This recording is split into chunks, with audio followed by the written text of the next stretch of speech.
Welcome to Scanner School. Today we are talking with Joseph Durnal, who lived down in the Washington, D.C. area, and he has quite a bit of experience on what you need to know in order to properly scan all of the police, the fire, or what you can scan as far as police and fire, and all of the other federal and abbreviated agencies that operate down in D.C. Now, Joe's got some tips and tricks for you as far as moving around with a scanner through DC, what you need to be on the lookout for, and also how to make sure that you can, keep yourself out of a little bit of trouble. So let's go ahead and jump over that conversation that Joe and I recorded earlier, and I hope you enjoy it. Joe, welcome to Scanner School. Thank you so much for coming on and joining us for today. Oh, thanks for having me, Phil. So, no, I want to thank you because this is your idea, right? For this podcast episode, you reached out to me and scheduled this podcast. And like we were saying before we kind of hit the record button here, I think this is a great idea.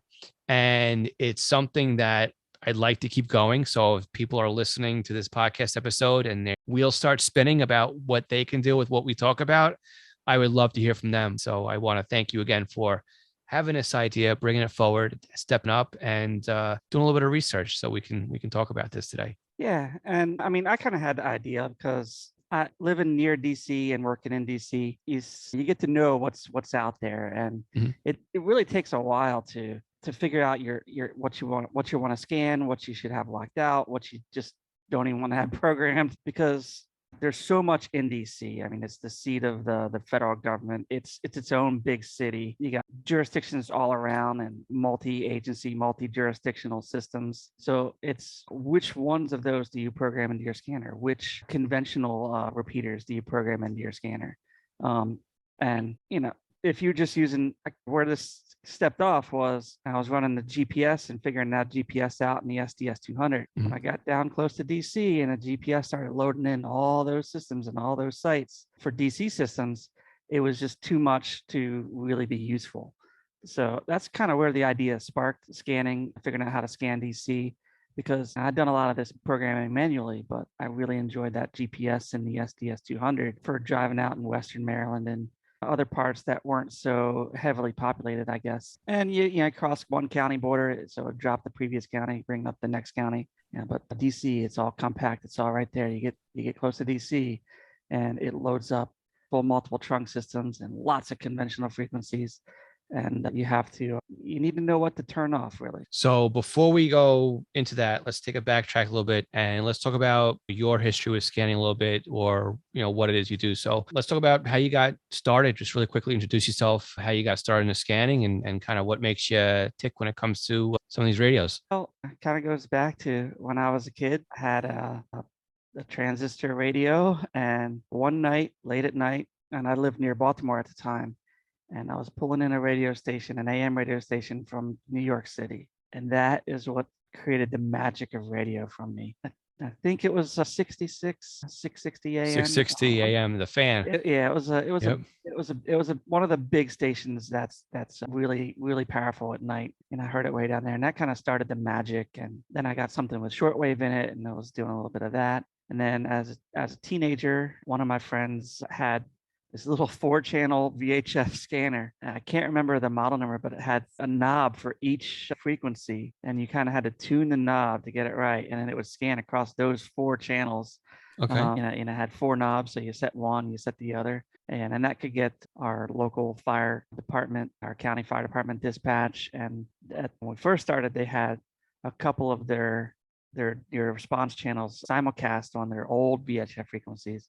But they were phasing that out right as I started getting into it, got into 800 megahertz and trunking, and all that was a little out of my teenager budget at the time. And around that same time, I got into amateur radio. And so I got my ham license in 93. In high school, I got it even before I got my driver's license. Radio has always interested me. And with scanning, and even with ham radio, at least back in those days with ham radio, knowing things kind of before the 6 o'clock news, knowing where the traffic issue was on one of the local interstates there around Baltimore before the traffic report came on. Because someone back in the 90s, there were a lot more hams on mobile 2 meters, and if there was an accident, they would get in, Hmm. called in, say this road's all backed up, kind of like CB would have been in the time. But CB in the towns was quite a mess in the 80s and 90s. There were just too many people trying to use it, and Right. yeah, a lot of congestion there. So knowing It's funny things though. before Yeah. they happened or before it got curated and put into some newscast was always fascinating me as well. So, and of course that translated very well to the scanner radio hobby. It does. And just to hear where you just started from with this conversation, whereas you got too many trunk systems and too many frequencies and the scanners overloaded, to when you first started back in the early to mid 90s, 4 channels. For I sure. mean, you don't think about it, but I started around the same time you did. I got my ham license. I don't know if it was 92 and 94, but again, I was in high school. And before I could drive, right, I got my amateur license. And the same deal. You start with a couple of radios, or I'm sorry, a couple, yeah, frequencies that you could scan. My first scanner was a 6 channel hand-me-down fan and slim scan from my dad that ran off of crystals. And then of course you graduate into the 200 channel scanner, and that's more than enough for what you need. But by today's standards, not anywhere close. Let's go back to where we were originally, and let's talk about your quest to do GPS scanning with your handheld. I mean, obviously that's part of having the SDS 100 to 200, right? Is the ability to use the GPS, to have things turn off and on for you, to have a little bit of smarts in the radio, but you can't always rely on the hardware making all the decisions for you, right? Which is, again, you still have to have a knowledge of what's going on around you with the hobby. Yeah, I mean and it's not that the GPS still isn't very helpful. You just need to Mm. know you need to tell it what to turn on and what to turn off in a different places. And even if you don't have GPS, you just can't say plug in the zip code 20004 in your scanner. That's one of the downtown government sectors DC zip codes. You can't just plug that into your scanner and expect to have a good experience. And then radio reference too, I mean,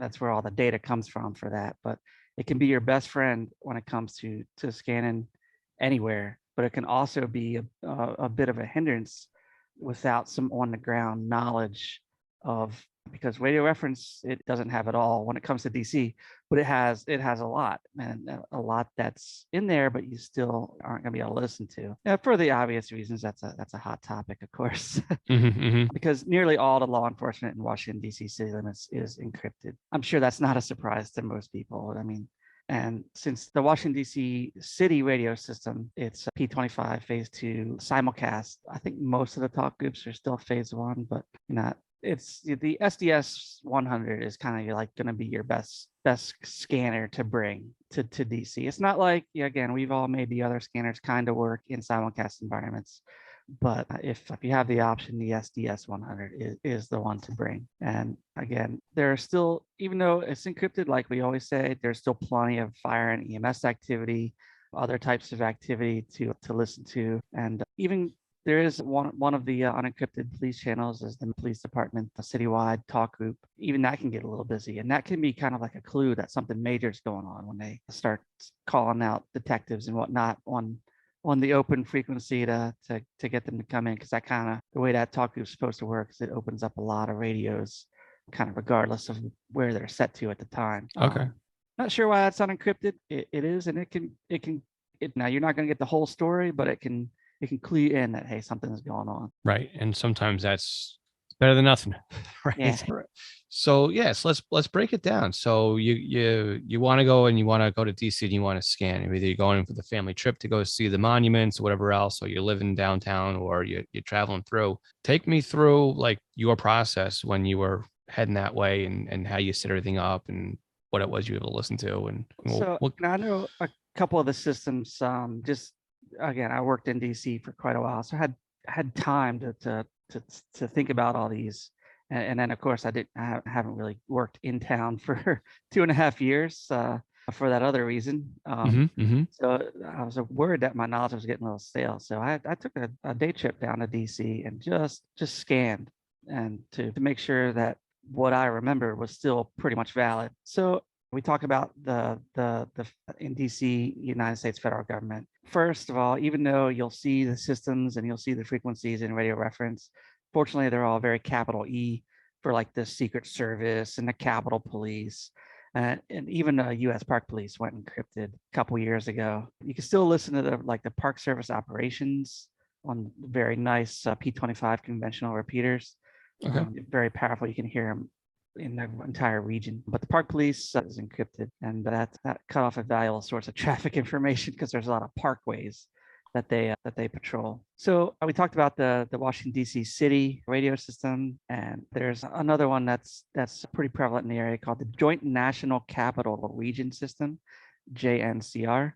That's a Department of Defense system. There are a lot of sites on that system, so you got to kind of narrow it into just the ones that are close to DC, like the Pentagon site. And you can kind of open up the list of sites and then open up the map and see, okay, this one is the Navy Yard and this one's the Pentagon, and that's all right down there in DC. It's phase one systems and all the sites are single transmitters, so no simulcast on that system. So that's a really good one it makes it more accessible for other scanners, as long as they can get down to the 380s. 380 megahertz, those military frequencies. Most of them can do that these days, but some of the really older ones, so they can't do that. Yep, that's a good point right there, right? You have the phase one P25 system, but you got to make sure you can get down to the federal band because, like you said, it's a federal trunk system. In the 400s. So right, yeah, I'm looking at it right now as you tell me these things. I'm going through radio reference to see what it is you're talking about. And yeah, I mean, I see 380, 381, 385, 389. Everything is just in that federal band. So, but you're right too, right? There's sites in Virginia, Maryland, no surprise, right? Virginia, New York City, Missouri, Illinois, DC, obviously, and then where else? Louisiana. So you gotta make sure that you're putting in the sites that are going to work for you there. And right. You don't want to put all these extra sites in there because a lot of time scanning into nothing. Because the more it's scanning a frequency that's not around, the less you're going to hear. Right. Exactly. Yep. So one thing about that Joint National Capital Region system is they simulcast, not that simulcast, the other simulcast, several area police and fire talk groups as well. So it can be a kind of a way to hear what's going on. Not that there's no encryption on that system. Most of the operations at the Pentagon are encrypted. There's quite a few encrypted talk groups. The ones that you'll hear in DC, if you have the Whistler TRX, you'll hear that old telephone busy signal. Right. They'll use that. I know. The first time I heard that, I'm like, who's got a phone off the hook? Oh, well, yeah, that's the sound that the Whistler will make when it hits an encrypted talk group. That's active. But most of those will come out of the Pentagon Force Protection. They don't let that out. So there are several other systems. I mean, they might sound like really juicy that you want these in your radio, but they're really pretty quiet most of the time. And then when there is activity, it's usually encrypted. So like there's a couple more from the United States Department of Defense, and I think they're just labeled United States Department of Defense with some kind of hex code after them in radio reference. There's a couple from the FBI or Department of Justice Integrated Wireless Network. There's another one. I think it's just called the Integrated Wireless Network. These are all the trunk systems, right? That you're referring to. Trunk systems, but again, they're pretty quiet most of the time. And when you do hear things, it's usually encrypted. So, and you don't want those in your scanner, scanning away even when it stops on something. If it stops on something, it's not even going to be something that you can listen to. Right. And the reason for that, right? Because like you just said, every time it stops on something in a control channel, it's going to sit there and scan and look for a talk group. And I'm just looking right here. It's just in Washington, D.C., right? That little tiny piece of land that's Washington, D.C. 39 trunk systems defined in radio reference. That's a lot. Yeah, it's quite a few, but narrowing it down, pretty much I would leave it on the Washington D.C. city system and that joint national capital system, and then put some of the various conventional fees there in my scanner as well. Because DC is so small, a lot can be done on conventional frequencies that wouldn't work for a normal county or even a bigger city. Right. The DC is originally it was 10 miles square, so it was 10 miles on one border, 10 miles on another border, and then square that up. And then they cut the Virginia side off way back when, before the Civil War or something like that. And that became a couple of counties over in Virginia instead of being part of DC. So DC ends on the far side of the Potomac River. Okay. A little bit of a history lesson in there too. So you went down and you were saying you were having problems with the GPS. So let's explain what it is you set out to do there. And I mean, I think we're getting to the point that we have a lot of stuff in here. The GPS is just like, let's just turn everything on. And that was really the issue. So if you have the various service types, stuff that you think you're going to want to listen to, like the federal and, police or law enforcement dispatch, law enforcement talk around. Those are the things that if you're setting it up, you think you're going to want to hear.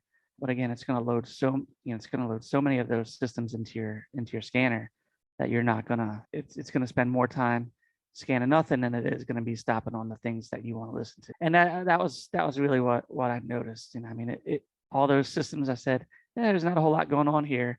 You probably don't want to scan those yet. When I first hit the DC limits nearby with my DS200 on GPS, it loaded all that in there, and it's great that it's all out there and it's documented and it's capable. And I forget which one. It's one of the Department of Justice systems. It has some interoperability stuff on there that you can get some in the clear conversations when there's major events happen, but most of the time you don't want to be down in DC when there's major events happening. You want to be getting out of there. Right. So it's not that you don't necessarily want it. Yeah, you don't you might want to have a scan list that would cover that, but definitely leave it off most of the time. So there's more than just the trunking systems. I mean, a lot of the trunking systems are education and businesses and organizations there within DC.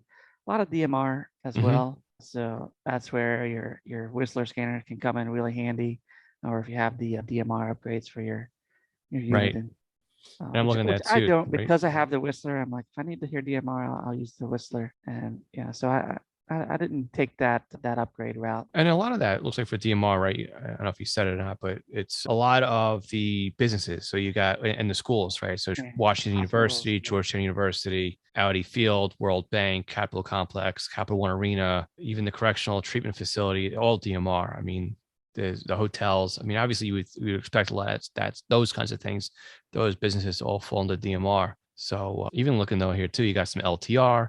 You still got some old Motorola Type 2. You got an NXDN ICOM IDAS Type D system. And then, of course, Capitol PD, Integrated Wireless, Joint National Capital PD, Department of Defense, District of Columbia, the Justice Integrated Wireless Network you're talking about. All those obvious things are going to be P25 because they are government backed in one way or another. So definitely enough to listen to. But so let's break it down from, we talked about the lay of the land, right? The lay of, you got some conventional in here, you've got some encryption in here, you've got a lot of federal stuff going on here. Let's start going down through the different things. If somebody's coming in and they want to hear public safety, are we telling them right now that don't bother trying to listen to police, or are we telling them that, I mean, police down there are encrypted, right? Is except that one talk group that you're going to hear when they're going to try and bring more people in. But for the most part, we shouldn't even think about police when we go down to the DC area, right? In the DC city limits, that's not going to be a thing that you're going to be able to listen to. Okay. It's unfortunate because those dispatches can really help you get around things and avoid areas that you don't want to be in when something goes down. But it's also a nature of the location and policing in general. I mean, they have things to worry about, and in a place like DC, they want to make sure that they're protecting themselves and that they're keeping the public safe at the same time. So right, it's a necessary evil, I guess, in most cases down there. And like I said, it's a controversial topic. It's good to see that not every department all around the country has gone that way, but again, a lot of your big cities that's where they're going. Right. Well, with the sensitive areas. Exactly. But fire, right? That looks like it's pretty much fire and EMS services are pretty wide open. They have some encrypted talk groups as well. And you kind of hear them when they usually don't start on that, on something like that. There'll be a dispatch. They'll go to a regular TAC channel or operations channel. And, there are sometimes they'll end up with a sensitive situation that, and then they'll also go to encrypted talk groups but that's very situational and the kind of thing where things like what they're doing being broadcast over there could be detrimental to public safety or the safety of the first responders. So I don't have any good examples, but I've heard them make that switch over to encrypted talk group before. And usually it's, some kind of bomb scare or something like that, where, they kind of need to operate in a more secure communications environment. So it's not like they're going into a federal building and they jump over to an encrypted talk group. It's more just as a just general blanket, like if it's a general it's more the type of incident incident. than Okay. location. And again, looking at them too, there's plenty of incident channels that are on the most of them are in the trunk system that are encrypted, right? And even EMS too, right? Most of EMS is some EMS dispatch is in the clear. So so you can't get PD, but sounds like 50% of fire you're going to get as long as it's not. Probably more than 50%. Probably more than 50%. I would. Excellent. Just based on my listening over time. And of course, EMS and they kind of have a little bit of a two-tiered EMS system, kind of the city system, and then their AMR, the ambulance contractors, I guess. Usually see the EMR do a lot of the BLS type transport, basic life support type transport, because they're a very busy EMS. And I mean, probably not like New York City, just due to scale, but it's still a pretty busy system, especially if you're coming from more of a county type system. So right.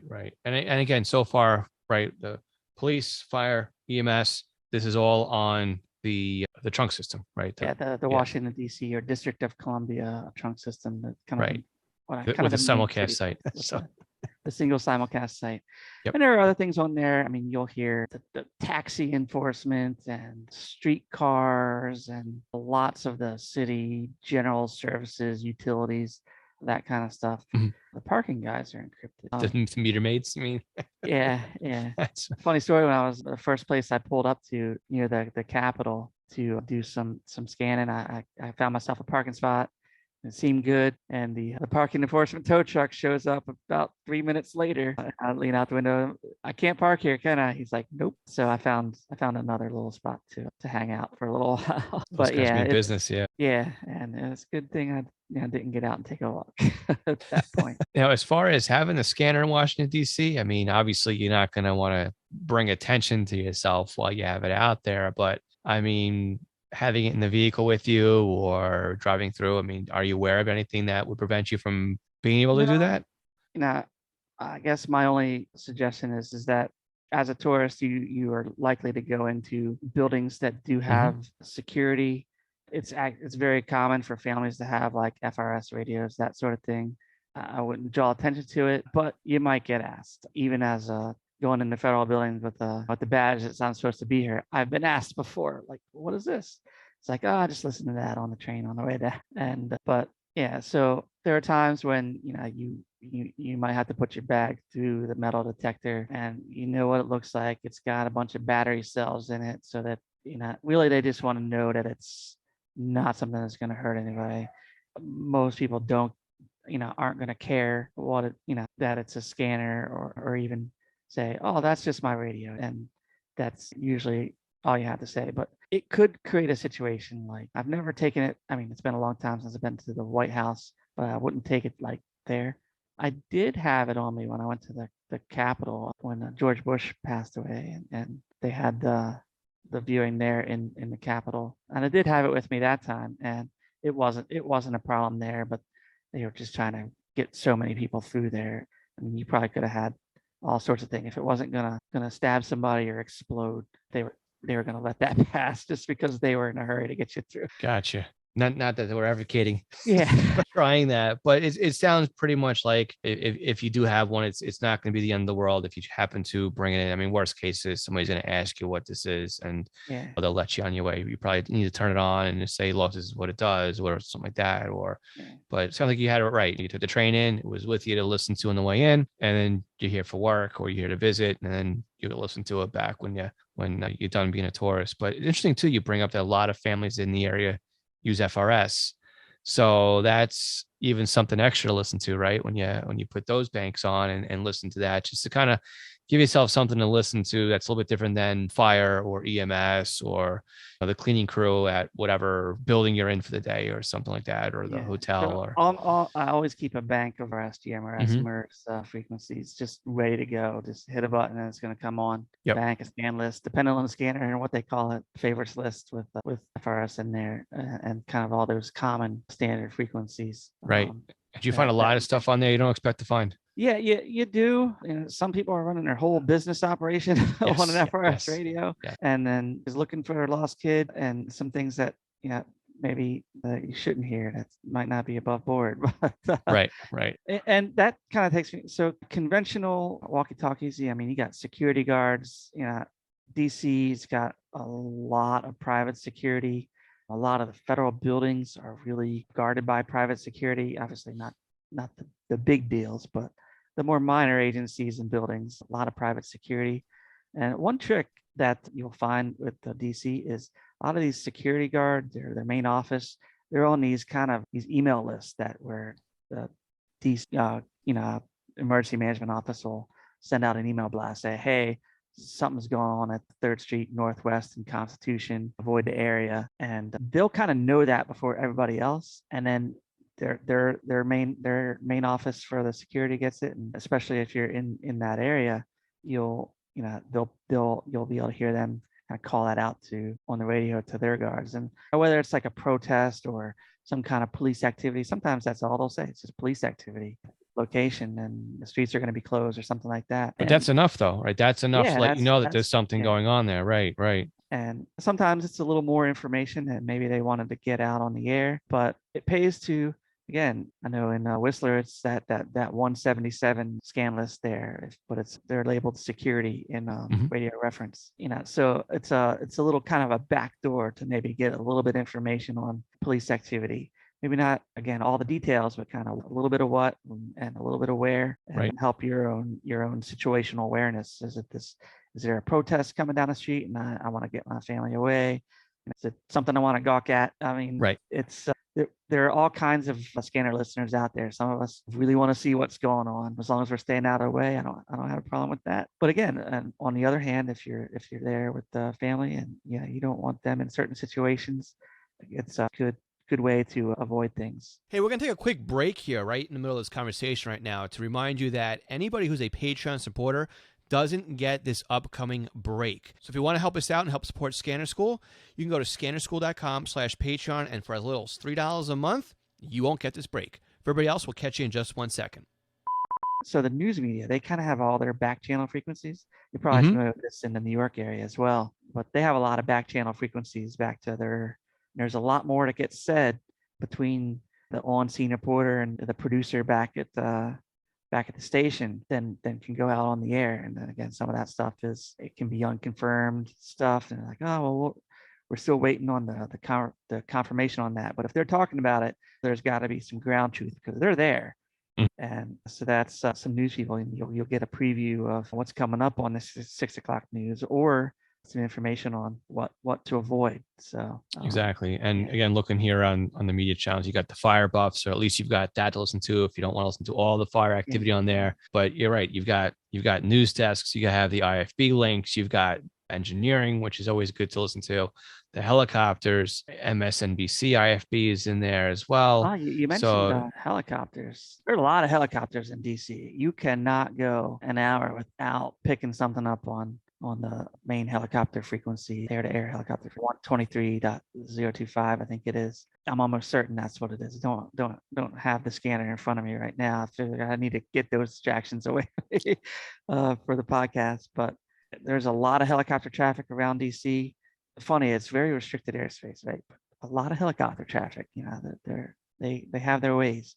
Right. There's this weird little helicopter corridor that they kind of stick to, but it can put them in close quarters, so they like to talk to each other so that they don't have any problems. Reagan National Airport, of course, technically on the Virginia side of the river, but where along the National Mall. If you're familiar with DC, you got the National Mall, the big strip of green from the Capitol building. It goes on past the White House, and you got the Washington Monument in the middle, and you got the big Smithsonian buildings flanking either side, and then through the World War II Memorial and then the Lincoln Memorial. So that's the National Mall right there. And from anywhere on there, you can see the planes taking off and or landing at the Reagan National Airport just across the river. So if you like plane monitoring, I don't have the frequencies in front of me, but they're easy to find, of course. All the airports are. And it's during the day, it's a very busy airport. DC is the center of government for the USA. So people are always coming and going, whether it's tourists, whether it's foreign dignitaries, whether it's like congressmen and their staffs and business people coming in, lobbyists, lots of planes going in and out of DC. It's actually funny you bring that up too, because as I'm panning through here, right? I mean, there's a lot of categories that are sitting here under the entries for DC area, and you bring up the dignitaries and the airplanes and everything else. And as we're recording this right now, it's UN week in New York City. Okay, yeah. So we had a little bit of a situation that happened right above me yesterday where somebody decided to take their Cessna and violate the 20-mile-an-hour no-fly zone outside of New York City because Biden was in and all the dignitaries are in. So all of a sudden we hear the skies rumble and F-15s go overhead basically. And we don't hear that out here. And it's been pretty much all day yesterday since that person got their personal escort back to the airport. We've had them flying overhead through like last night, 11 o'clock or 9 o'clock rather. And then this morning it started up around 7 a.m. We can hear the skies rumbling. And of course makes you go, okay, well, who else is coming in? Why do we still hear this? What else is going on? And of course you get caught with, oh yeah, I've got those frequencies, but where did I store them? Where are they saved? When's the last time I used that scan list? And now you start rebuilding everything, right? But combat air patrols are not uncommon around DC. I was looking at that. Yep. And a lot of the frequencies that you have down there, I'm listening to up here because they're not just to DC. Yeah, kind of an East Coast thing. Yes. Every year they start a new thread in, I think it's the Maryland. It's a great thread. I was just on there. The Mid-Atlantic, the Mill Air thread. Yep. Anywhere on the East Coast, really, you know, by this time of year, it's a really long thread and it's a little bit, can get a 300 something pages, I think it was by the time I looked at it today. But you can get a lot of valuable information about who's where and when. Yes. So having a scan list with some of that in there, bank or whatever, again, it's got to be able to get those UHF military frequencies. Most of your newer scanners are going to have that, though, so that's good. Ran into that issue with my dad today too, because I said, hey, put on 259.9 and you can hear the combat air patrol air to air, and then 260.9, right? Listen to the Huntress. And I said, what radio do you have? He goes, oh, I got a 246. I said, wait a second, that's all you're using right now? He's like, yeah. I'm like, oh, well, I guess I owe you I got to buy you a better scanner. So he wasn't able to listen to what was going on overhead, but I was listening to it and it was nonstop. And just the air to air traffic, just them kind of burning time and talking about not really nonsense, but just some conversation to pass the time while they're just doing their banks is interesting to hear. They do. And I mean, they can't really lose focus up there. They're flying a very advanced aircraft. And you also hear a lot when they refuel, mid-air refuel. So a lot of times the tanker's on its own frequency. They'll switch to that frequency for refueling. Right. And we were able to watch the tanker on ADSB exchange. ADSB, making that oval, right? Yeah, well, it was doing the circles, and then all of a sudden it looks like it's doing a race course. It's really long ovals. It's like, okay, and he's refueling now, or was refueling then when you look at the trails. But again, going back to the dignitaries and the airports and just watching, right? You hear the fighters go overhead and it's like, okay, are they just passing by or is there something going on? And then you look at ADSB exchange, look at the military flights, and it's okay, there's a plane landing from Colombia. There's another one from Poland. There's another one from Spain. And it's like, okay, well, now these are all these people who are either coming in or leaving today. We don't get a lot of that military stuff overhead. This is kind of like it's air show and it's DC, this. But yeah, for you guys down in DC, it's a little bit of a different world down there. Is definitely your friend. Yes. When it comes to the DC area, because a lot of stuff shows up on there that doesn't show up anywhere else. I think you were talking about that a little bit with your podcast guest very recently. And whereas the Flight Aware and the Flight Radar 24, they're great. They're great resources, but the ADSB exchange is the kind of where the stuff that they might not want you to see is going to show up. Right. And of course, even better than that is to have your own ADSB receiver. I will be, hopefully, my new place here in the middle of West Virginia. We don't have good coverage on the ADSB exchange here. Okay. So I want to dedicate an SDR to that purpose. So we got a lot of feed lines to run, a lot of radio stuff to set up, but got to do all the home settling and stuff first. Yes, I understand that completely, but it is pretty easy. I have my setup feeder here set up to do PyAware is the base, right? The baseline for that. That's the whole setup. Then on top of that, it's the Flight Radar 24, which was just a couple of Linux commands just to get that loaded and installed in there. Very simple to do. And then it was ADSB exchange, which is nice because now you lose the ads. So you have a nice little ad-free experience just by sending them the data. And then there's the, again, I keep forgetting the name of the other one. It's Flight Radar, I think it was the other one that, well, again, was easy setup. And it just Linux commands on top of PyWare that just It's all opens pulling that from up the and gets you same there. kind of data stream off It's all of the your same. Yeah. It's all from the 1080 tar yeah. or 1090 tar. So So let's see. I so mean, you also got Civil Air Patrol over there too. Again, if you're yeah, looking at aviation, but Civil Air Patrol, where I used to live, Civil Air Patrols are pretty active. Had a composite squadron, pretty well funded, and a lot of great volunteers, and they were very active as well. And just kind of understanding DC. Well, we said DC is kind of a small city. There are a lot of surrounding jurisdictions that you might want to consider. And so on the Virginia side, the places that used to be DC before the Civil War. So you got Alexandria, Virginia. And if you're listening, then you could just pull open a map and you can see all these places. Alexandria, Virginia and Arlington, Virginia. Most people know Arlington National Cemetery. right. Technically, the Pentagon is in Virginia, not DC. So they're all P25 systems. I think they're all simulcast. Most of them are they're all simulcast. And then Fairfax County, Virginia kind of surrounds that. So that kind of makes up the western or border of DC along the Potomac River. And in Maryland, you have two fairly populous counties, Montgomery County, Maryland, and Prince George's County, Maryland. And the Prince George's County, if you're in and around DC, their north site, because they have two sites in there, they're both simulcast, but their north site is the one that you're going to want to have in there for if you're, again, just around the area, going around DC. So that's good to know, right? That's something you've got to be in the area to know, and you can't really figure out just from looking at a database, right?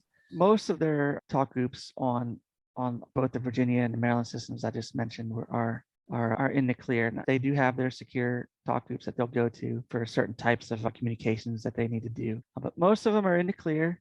And it's of course, I mean, if you've been scanning long enough, you know that so much of what goes on is just routine, and it's rare that there's a lot of excitement, but when it happens, and you got to be ready for it, right? Interestingly enough, DC has kind of an organization that includes all the counties and jurisdictions around DC, and they've created a system of numbers to kind of keep everything straight, so to avoid the confusion with mutual aids and that sort of stuff. So they have a numbering plan. So a lot of those ones that I just mentioned, like DC is 0, although they don't actually say the 0. Arlington is everything's going to start with a 1, right? Their radio channels are going to start with a 1. Their unit numbers are going to start with a 1. Alexandria is 2. Fairfax County is 4. 3 is what they call the MWA, or the Metro Washington Airports Authority. That's basically Dulles Airport, Reagan Airport.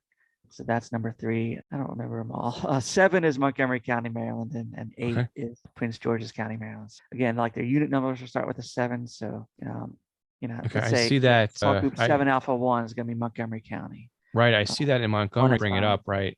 But I didn't see that in Prince George's. Weird. I didn't see it in Prince George's, but fire EMS is 7A7, 7A11, 7B7. So that starts with 7. If I go to, again, Prince George's, they did not label it the same way. 8.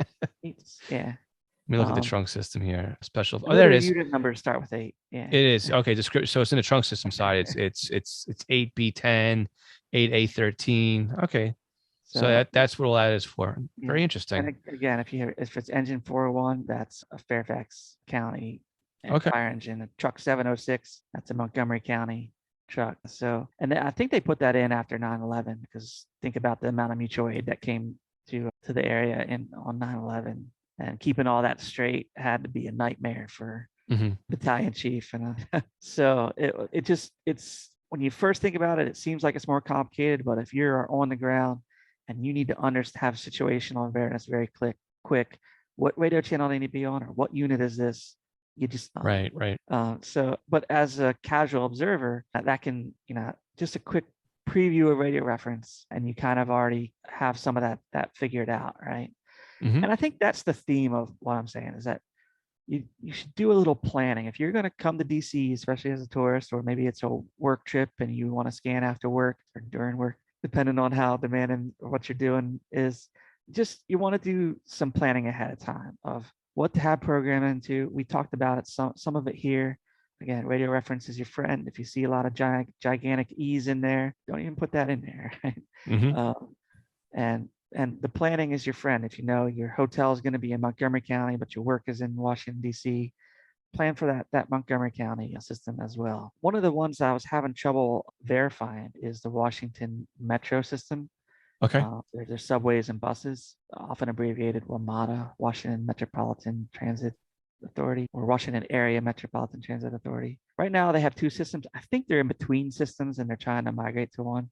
Is I that was what they're having doing? trouble. Yeah, I think they're going from like a Motorola system to a P25, and I wasn't picking up a whole lot in my tests, so I really didn't want to kind of highlight on that because I didn't want to. Maybe someone's listening, even not too far from now, and everything I say could be wrong. But do check Well, those that could out. happen. That could happen anytime. Yeah, do check those out in the radio reference, and if you're doing a lot of bus traveling or traveling on the subway system, Mhm. go ahead and I would separate them off from everything because again, that stuff can get pretty routine. But if you're on a subway, put those in there while you're on the subway, and Right, right. you can pick up You what's know, there. it's Yeah. interesting you bring that up though, because I wasn't really looking at it before, but I am now. So the Metropolitan Area Transit Authority, right? You've got a couple of conventional channels, analog, right where you'd think you'd find them, 161, right, 160, Yep. right in the middle of the railroad band, and operation nets, right, the different lines, maintenance paging yards, that kind of stuff, right, routine stuff on those 8 frequencies they've got there. But right now, as we're recording this, and until further notice, right, they have this P16 system they call it, which is again the APCO 16 or the old Motorola Type 2 SmartNet system. And you have some digital on there. So you would need a P25 capable scanner to hear some of the stuff that's on there, is like the MTPD and the tactical channels and the police dispatch that has part-time encryption on there. But what's really interesting to see on here is not only do you still have the operations channel, the train operators and stuff like that, but it's T-band, which is not something we typically talk about. But the frequencies that are in use here are 489, which is an odd frequency for anybody who is not familiar with T-band and your frequencies in your neck of the woods, and at 470. So that adds another bit of a wrench in the gears, so to speak, because now not only do you have to have a scanner that's going to be able to handle T-band, which most scanners that support P25 are going to handle T-band. But if I'm not mistaken here, and I think it's because it's been a while since I've done this, you would also need to put in the band plan for this system because it is UHF, right? It's been a long, long time since I've done a UHF setup on Motorola Type 2. Yeah, But that'd be another one. That'd be a nice one to do a deep dive into, and yeah, how do you program a scanner for because I the know, Washington Metro system? yeah, I know for P25 it would broadcast all that information out and the scanner would read that.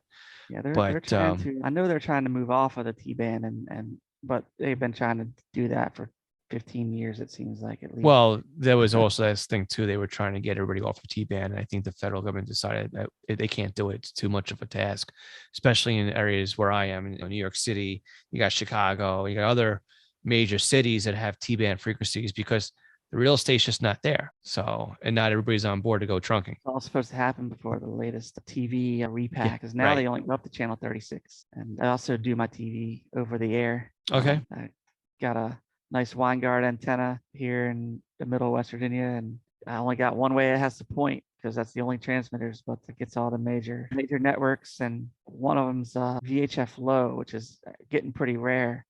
Works a little better in the mountains out here than say it does in the city, and then some of the UHF is not. The mountains aren't too friendly to UHF, but that VHF low seems to do just a little better Right. in the mountains. So, but you got to make sure a lot of the antennas out there that are marketed today for your television, that's a whole nother topic, right? Right. But Right. a Yeah. lot of the Yeah. antennas don't include elements for VHF low. So you gotta, again, but it's all radio, right? Goes back to the very first thing that we talked about. Radio is fascinating to me.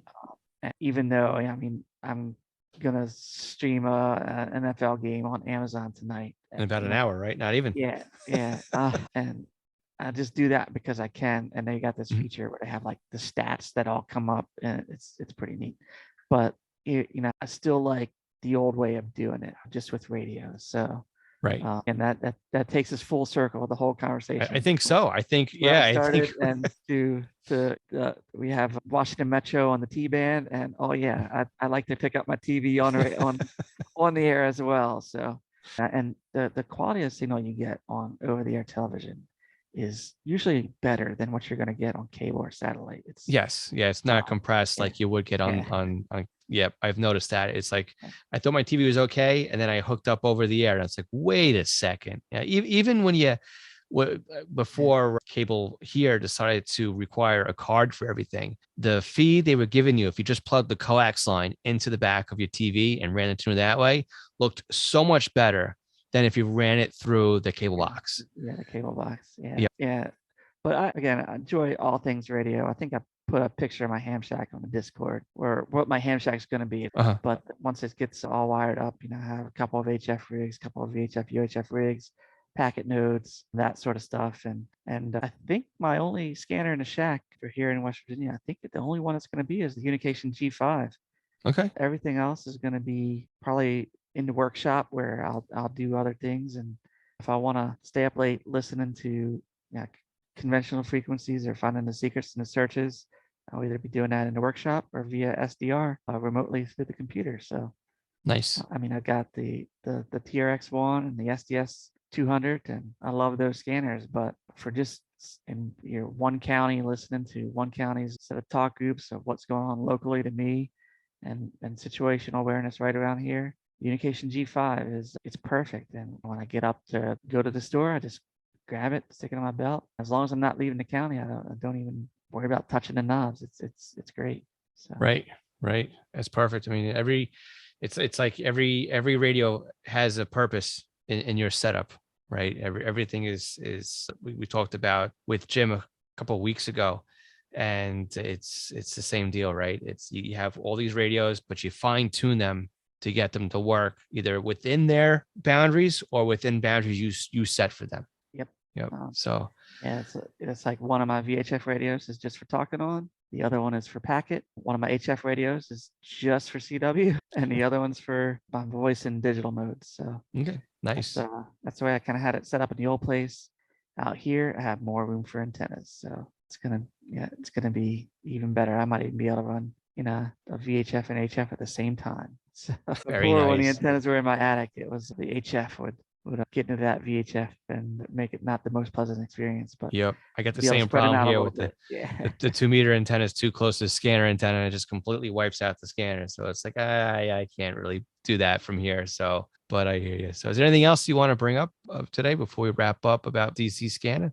Again, just to kind of reiterate, there's a lot you can't listen to, but there's a lot that you can. And Mhm. the key to not getting frustrated or having a disappointing experience is a little bit of planning, ahead, so that you're not loading up too many systems or too many conventional frequencies that aren't going to be that good anyway, as far as the amount of stuff that's on them.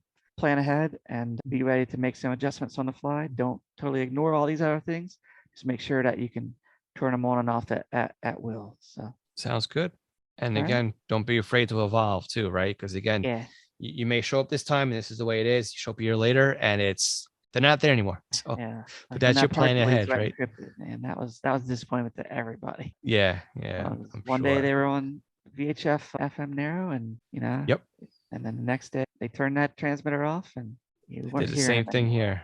Yep, we were on UHF and also on the P25 trunk system, and we knew when the fuse blew, that was the end of it. They were just gonna turn it off and no more. So that's what ends up happening. But we can always hope that some departments take notice of what other departments are doing, and maybe they turn off the encryption or they set something up so that you know what's going on, or they set up an official feed that's delayed by a couple hours. I mean, Yeah, there's a but delay there's by other a couple things. hours is good for Yeah. casual. It's not good for avoiding it when you're in the car. Right. A The amount of casual times hobby I've gotten listener. off Right. on the exit before because I've heard of an accident ahead of me. I mean, I know you can't do that in the whole country, but in a lot of places you can have the scanner in the car. And if you hear of an accident, it's like, get off this exit, not But do it now before you get stuck in that traffic. Yeah, but again, going back on to other ways of figuring out what's going on around you without actually being able to hear the Whether police department and know yeah, about the accidents. Well, maybe you do, like you were saying before, amateur radio or CB radio, or something like news that. media, And yeah, yep, the media or traffic copters. At least you'll know through other means that there's something going on yeah. in front of you on the road. So All right. very good, Joe. Well, again, thank you very much for booking today's conversation. I really enjoyed it. I think we learned a little bit of how Washington, D.C. operates and works, at least for the time being, until something different comes around. But Yeah. that's the nature of the beast and the nature of scanning and being part of the hobby. So again, I want to thank you very much from myself and everybody else who's listening today for being a guest on the podcast. All right. Thank you. Hey, Joe, I want to thank you very much for being on the podcast and for sharing with us how to scan down in the Washington, D.C. area. For anybody else who'd like to be a guest on the podcast, you can do so by clicking on the podcast link on our website and by going down to be a guest. This will take you to a calendar invite where you can go ahead and book a session with us. Now, again, we're playing around with the video format, so we may be able to improve things going forward as far as how the video quality looks on some of these video podcasts. Again, we're evolving onto YouTube right now. So again, thanks for watching. Thanks for listening. Make sure you're subscribed, and we will catch you next week. 73.